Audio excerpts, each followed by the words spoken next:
Saudara kasih di dalam nama Tuhan Yesus. Salam alaikum, Bishem Hamasia. Langsung lagi yang dibaptis kemarin mana itu? Nggak datang? Belum. Hah? Belum datang. Belum datang atau nggak datang? Belum. Ya. Saudara, kehidupan manusia adalah perlu adanya struggle, berjuang terus-menerus di dalam hidup dan kehidupan ini. Tetapi kadang ada kekhawatiran yang menggerogoti di dalam batinnya. Seakan-akan Allah itu meninggalkan kita. Seakan-akan Allah itu jauh dengan kita. Seakan-akan Allah membenci kita. Sehingga kekhawatiran itu selalu menghantui di dalam hidup kita. Tetapi sekarang masalahnya apa? Apa sebenarnya tujuan hidup manusia? Apakah jagat ini?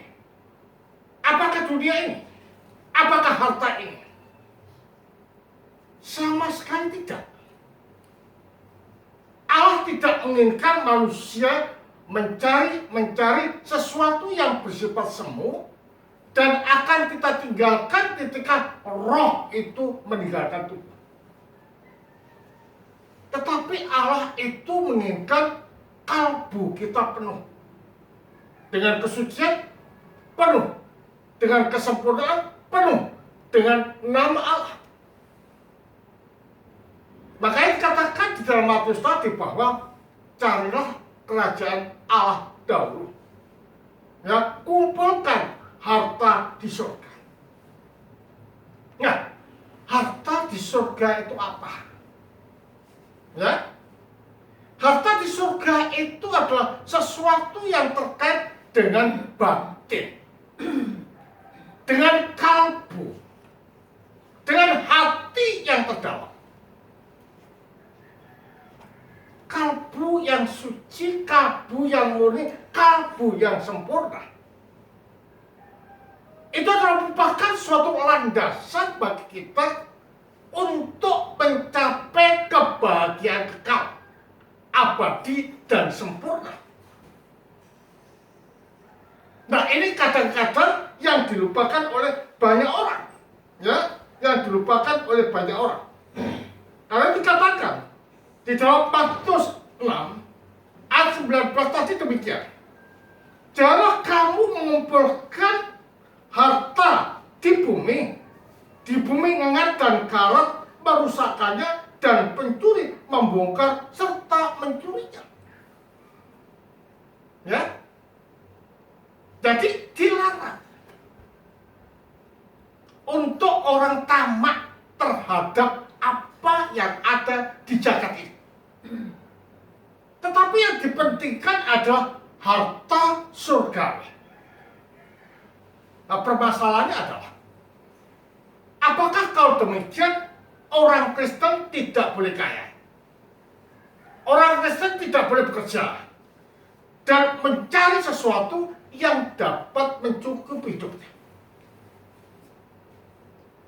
Ditandaskan oleh para janda suci, bukan hartanya itu yang menjadi masalah, tetapi hati dan kalbu manusia itu yang menjadi masalah. Jikalau orang itu kalbunya kotor, kalbunya gelap, dan kalbunya itu tidak bening, maka apa yang dicari itu akan menghantui. Bahkan sesuatu yang bersifat fana itu akan mengendalikan kita, sehingga kita menjadi serakah, sehingga kita menjadikan kejam, sehingga kita bisa mengeksploitasi orang-orang lain. Maka dikatakan di dalam Timotius bahwa the root of evil is a love of money. Ya kan? akar daripada kejahatan adalah cinta money atau cinta dengan uang. Ada di dalam percakapan seorang lain mengatakan, apakah aku tidak boleh memiliki uang dan kaya? Who said that? Nobody forbid you to be rich. Nobody. Tetapi jangan kita dikendalikan oleh uang, tetapi kita mengendalikan akan uang atau kekayaan yang ada. Karena uang itu bisa menjadi berkat, tetapi pada saat yang bersamaan juga menjadi kutuk. Karena kalau menjadi berkat kita share, itu ada people, sehingga orang-orang bisa merasakan apa yang kita rasakan. Orang lain bisa merasakan kebahagiaan yang kita rasakan. Nah, di dalam gereja kita tahu bahwa kita diciptakan menurut gambar dan rupa Allah, ya kan? Nah, di dalam Allah yang bersifat Trinitarian itu selalu tinggal meninggali di dalam roh. Maka dikatakan ekstasi. Artinya Allah itu keluar dari dalam dirinya sendiri menuju dirinya sendiri di dalam roh. Siapa yang dituju dirinya sendiri adalah firman.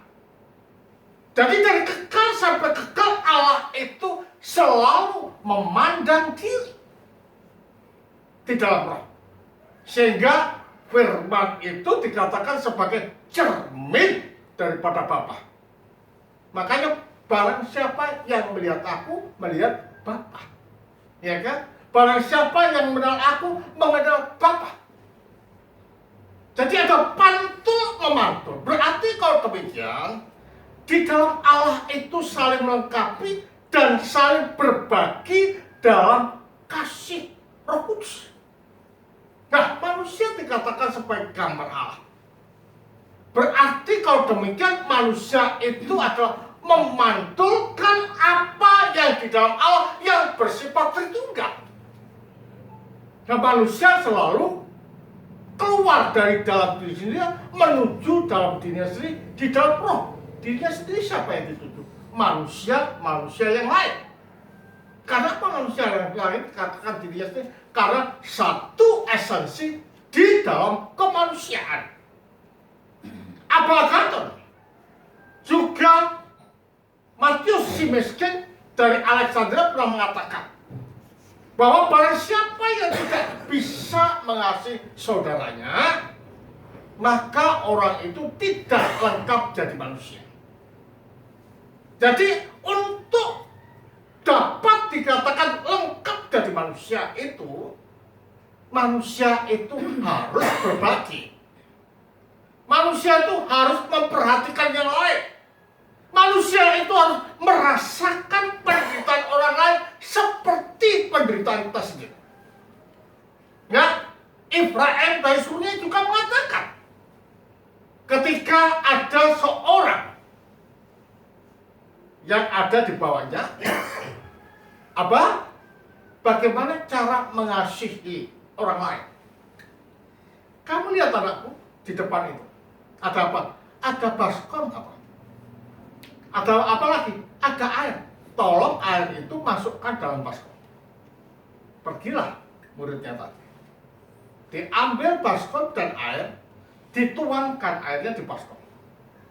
Sekarang lihat air yang ada di baskom. Apa yang kamu lihat? Wajahku apa?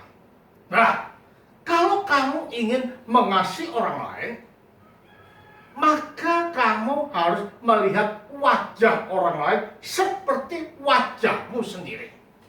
Nah, kalau kita melihat orang lain itu seperti wajah kita sendiri, maka tidak terbesit untuk menyakiti, tidak terbesit untuk mendolimi, tidak terbesit untuk menipu, tidak terbesit untuk membunuh, dan tidak terbesit untuk memfitnah atau berkata-kata buruk terhadap orang lain. Karena orang lain itu adalah diri kita sendiri. Nah, ini adalah merupakan suatu wujud bahwa kita ini adalah sebagai gambar Allah yang memantulkan Allah, yang mewujudkan sifat Allah di dalam kehidupan kita. Jadi kalau demikian hidup orang Kristen itu tidak boleh egois, ya, tetapi berbagi, dan ini adalah pantulan daripada kita dikatakan sebagai gambar dan rupa Allah. Nah, jika kita tidak berbagi pada orang lain, maka pada saat itu secara tidak langsung kita telah menyangkali keberadaan kita sebagai gambar Allah. Nah, kalau kita sudah menyangkali gambar Allah, keberadaan kita, maka kita putus dari Allah. Padahal Allah itu hidup, Allah itu suci, Allah itu murni. Nah, putus dari Allah bukan hidup yang kita dapat kematian, bukan murni yang kita dapat ketidakmurnian, bukan baik yang kita dapat, tetapi bobrok. Dan itu sama halnya kita sedang menggali kubur kita sendiri, keterputusan dengan Allah dan neraka. Nah, karena itulah dikatakan kumpulkanlah harta di surga. Nah, dan kalau tidak merusakkannya, pencuri tidak mencurinya atau membongkarnya. Nah, maka dikatakan akhirnya kamu tidak bisa menghamba pada dua tuan. Yang satu Allah, yang satu mammon. Karena kalau kita menghamba pada dua tuan, maka salah satu pasti dikalahkan. Allah yang diutamakan atau mammon yang dimenangkan. Karena manusia telah terkontaminasi dalam dosa. Kalau kita menghamba pada dua tuan, pasti mammonnya yang akan dikedepankan. Kata-kata kita ke gereja, ya. Aku repot ya, Romo. Ya kan? Saya ada usaha. Padahal selama 7 hari kita itu bekerja pada waktu untuk menyembah, katanya repot. Nah, para bapak gereja mengatakan bahwa orang seperti ini sedang menggantikan Allah di dalam kalbunya dengan harta benda. Nah, ini adalah penunjuk kepada kekhawatiran daripada orang itu terhadap hidup ini, dan orang itu tidak mengerti makna daripada hidup ini. Karena kehidupan kita ini di jagat ini tidak lama. Paling lama berapa kira-kira? 70 tahun ya, atau 80 tahun. Tetapi ketika roh meninggalkan tubuh, kita ini adalah hidup kekal bersama-sama dengan Allah. Nah, kalau kita hidup dalam keterpisahan dari Allah, maka sengsara kita juga kekal. Ya, kita akan menderita kekal. Dan yang menentukan surga dan neraka saat ini. Makanya para imam pernah mengatakan dan para monakes mengatakan, pada saat kamu hidup di jagat, hendaknya engkau mati, supaya pada waktu kamu mati, engkau hidup. Mengapa dikatakan engkau mati pada waktu? Supaya tidak ada keterikatan dengan jagat, tidak ada ketamaan dengan jagat. Sehingga dengan demikian hidup kita ini pada Allah yang hidup. Maka dikatakan di sana adalah carilah kerajaan Allah dan kebenarannya, maka segala sesuatu akan ditambahkan. Di dalam terjemahan asli bukan menjadi milikmu, bukan ditambahkan. Ya, menjadi milikmu. Mengapa dikatakan menjadi milikmu atau milik kita? Karena yang menciptakan jagat dari ketidakadaan itu adalah firman, padahal kerajaan dari kebenaran itu tak lain dan bukan adalah firman itu sendiri. Nah, kita rangkul firman ini. Ya, kita masuk di dalam kehidupan firman itu melalui apa? Melalui sakramen yang ada di dalam gereja ini, yang menjadikan kita dituntun, dibimbing, dicerai, dan masuk di dalam lautan rahmat ilahi. Nah, kehidupan kita di sana. Nah, kalau kita sudah mantap di sana, makanya kita dikatakan sebagai mempunyai hati yang murni. Nah, hati yang murni itu akan terungkap dan terwujud baik dalam cara pandang kita, baik dalam cara pikir kita, baik dalam cara kata-kata kita, baik tindakan kita dan kehendak kita. Makanya kalau ada orang mengatakan kata-kata kotor, sebenarnya orang itu nggak baik sama sekali. Karena apa? Karena kata-kata kotor dan lain sebagainya itu adalah merupakan cerminan dari kalbu yang kotor, cerminan dari kalbu yang buruk, cerminan dari kalbu yang gelap. Makanya katakan bahwa mata adalah pelita tubuh. Jika matamu terang, maka teranglah seluruh tubuhmu. Jika matamu gelap, maka gelaplah seluruh tubuhmu. Karena mata di sini adalah menunjuk pada kalbu, pada hati, pada batin, pada keberadaan kita yang sebenarnya. Karena itu bersihkan hati kita. Jadi kehidupan orang Kristen is not just believe to Christ. We struggling to be good and enter in the goodness of God. Kita selalu masuk di dalam kehidupan Allah dan kebaikan Allah in order God in His spirit try to lead you to His path, kepada jalannya. Jadi kehidupan orang Kristen itu is not just belief. Kita berusaha mati-matian untuk suci. Makanya kehidupan orang Kristen adalah kehidupan batin, saudara. Ya, kehidupan Kristen adalah kehidupan batin. Nah, inilah yang menjadi suatu landasan kita untuk masuk di dalam surga. Nah, surga bukan tempat, tapi itu adalah menunjuk kepada apa? Penyatu tunggalan dengan Allah melalui Yesus Kristus. Nah, kita bisa menyatu dengan Allah. Kita masuk di dalam hidup Allah jika hati kita bersih, jika hati kita terang, jika hati kita ini betul-betul tercerai oleh Allah, kita bisa masuk. Nah, kalau hati kita terang, gelap, bisa masuk nggak? Tidak. Kita tetap di luar. Nah, kalau kita tidak masuk, jangan pernah berharap we able to have this happen. Never. Ya? Makanya kita harus berjuang. Berjuang to get that salvation through our struggle to press our passion.